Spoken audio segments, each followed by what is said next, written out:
Ne le savez-vous pas, frère? Je parle à des gens qui s'y connaissent en matière de loi. La loi n'a de pouvoir sur les personnes que durant leur vie. Ainsi, la femme mariée est liée par la loi à son mari, s'il est vivant. Mais si le mari est mort, elle est affranchie de la loi du mari. Donc, du vivant de son mari, on la traitera d'adultère si elle appartient à un autre homme. Mais si le mari est mort, elle est libre à l'égard de la loi, si bien qu'elle ne sera pas adultère en appartenant à un autre.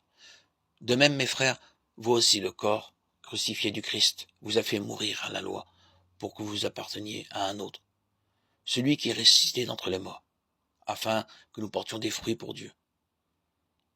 En effet, quand nous étions encore des êtres charnels, les passions coupables excitées par la loi agissaient dans tout notre corps pour nous faire porter des fruits de mort.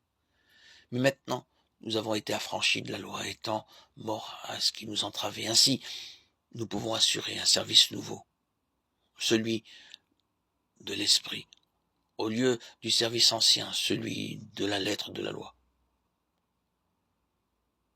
Que dire alors? Que la loi, c'est le péché? Absolument pas. Je n'aurais pas connu le péché s'il n'y avait pas eu la loi. En effet, j'aurais ignoré la convoitise si la loi n'avait pas dit « tu ne convoiteras pas ».